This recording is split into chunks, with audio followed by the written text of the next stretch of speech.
All right, my dudes, we are going to talk about love in the time of social distancing. So let's get started.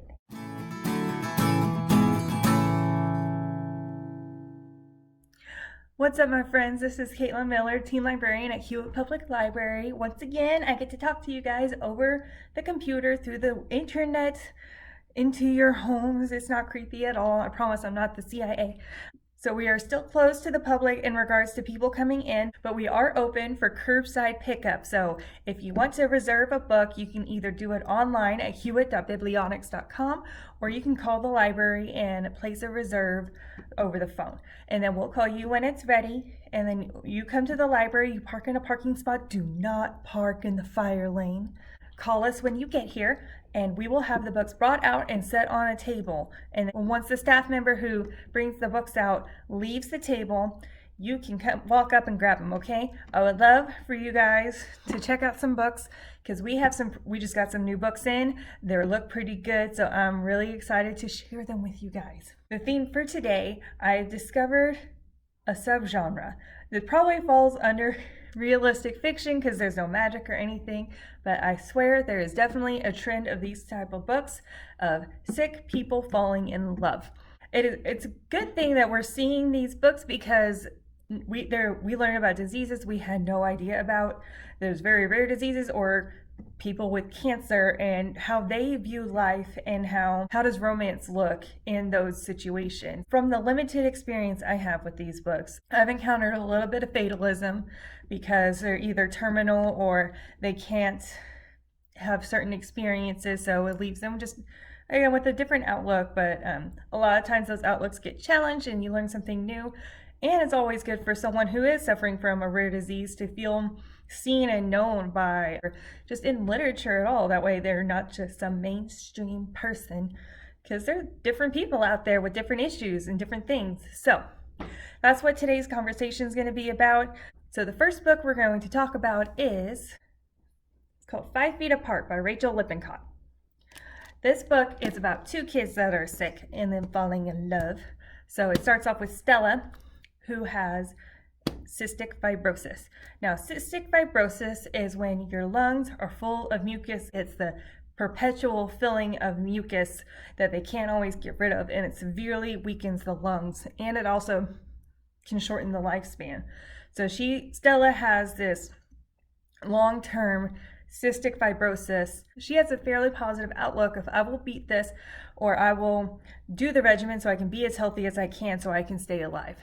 Enter Will, who also has cystic fibrosis, but he has a specific strain called B. cepacia, which means he will not be eligible to ever get a lung transplant, and his lifespan is significantly shorter.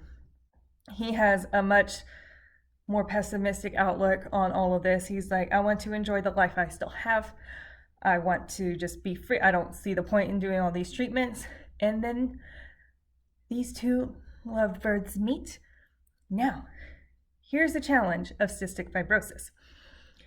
One person with cystic fibrosis can be within contact of other people just fine, unless that other person also has cystic fibrosis, because there's so many different strains of this bacteria that they could kill each other just by breathing similar air. If any sort of spit or anything comes in contact with them, it can be a death sentence.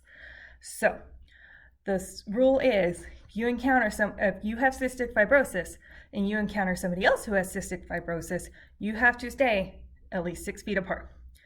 That sound familiar? Sounds like social distancing? Yep. So they have to be at least 6 feet apart. Now, it comes a little challenging as they meet each other and they challenge each other, but now they start to like each other and they just want to come close and smoochy smoochy, but they can't, because smoochy smoochy means deathy deathy. So 5 Feet Apart is about how they navigate what it's like to have feelings for each other, how they fall in love with each other, but they can't actually physically be near each other, and also challenging their different attitudes and beliefs on, why are you fighting so hard to stay alive, or why are you just giving up? So the book offers some really interesting perspective on how to face something that seems insurmountable. You learn about a different disease that you've been unfamiliar with. So I recommend the book. It's poignant. poignant. I recommend, worth a read, so go for it. Okay, the second book we're going to talk about is Everything, Everything by Nicola Yoon. This book is not about two sick kids who are in love. It is about one sick kid and one healthy kid. But sick kid, her name is Madeline. Madeline has severe combined immunodeficiency disease, also known as SCID. Basically, Madeline is allergic to the world.